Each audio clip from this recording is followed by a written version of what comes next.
So what's really unique about Odyssey in the Elite Dangerous universe is that for the very first time we're going to allow people to set foot on the planets and in spaceports and explore the world in this new perspective.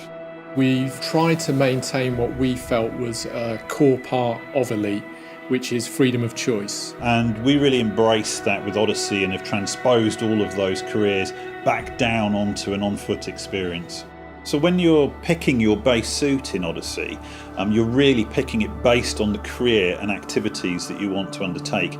Each of the suits has its own strengths and weaknesses. So for instance, there'll be a suit that skews towards exploration, a suit that skews towards combat, and also a suit which you might want to wear if you were to go scavenging, hunting through wrecks to find bits of equipment that might be useful to you. Odyssey will provide players with a clear choice. They're free to take missions, either from mission boards or mission givers, or players can go out and explore. So we allow the player to disembark at outposts, planet ports, spaceports. So all of these are great places to find work and undertake missions, but also now you can go to our new settlements, which are a kind of more Dust Bowl, Wild West towns that you'd find on the edges of civilization. When you find these settlements, I think you'll want to travel into them and see what the lay of the land is, see what options and opportunities they offer, and decide which way you're going to play. With Odyssey, for the first time, we'll have fully modelled and fully animated characters appearing in game, and they will feel part of the universe and extend the narrative that's there.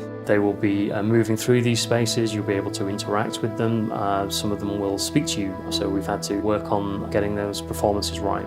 It's a whole new way of exploring the game. You'll hear the settlement, how alive it is. You'll hear announcers, you go into buildings and the soundscape changes. It's the very first time that you're experiencing the sound of Elite Dangerous, not inside a ship or inside a little vehicle, but inside a body. Meeting people who you can relate to in places is the way you can feel grounded in this quite fantastical universe. And there's going to be a lot of players transferring from the main game who have never experienced this before but will understand how it feels to be in that universe. All of the NPCs that you encounter in Odyssey are all generated as part of the background sim. So if I go to a port or a settlement, the NPCs that I'm going to find there will be affiliated with the faction that owns that settlement. So we're driving some personality into our NPCs via the background sim connection, and I think that's an amazing addition. One of our new features and new characters works for a corporation called Apex Interstellar. Players will be able to book journeys to and from ports within jump range. This gives a way for those players to actually move around the galaxy for a relatively cheap fee and experience gameplay away from the ports themselves. So within the on-foot gameplay, the primary way of earning credits is to actually undertake missions and obviously complete them successfully. But you can also do some slightly more nefarious acts. Maybe you'll go to settlements and steal items and sell them onto the black market. Or you could become an explorer and collect samples from our new organic life. With Odyssey, we've worked really hard to maintain player agency. We want players to have the choice about how they play Elite. If players want to continue in their ship gameplay, absolutely.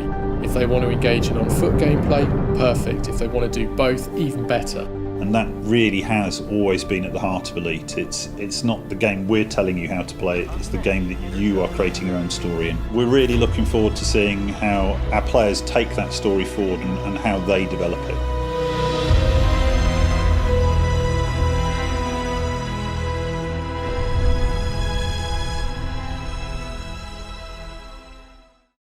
PlayStation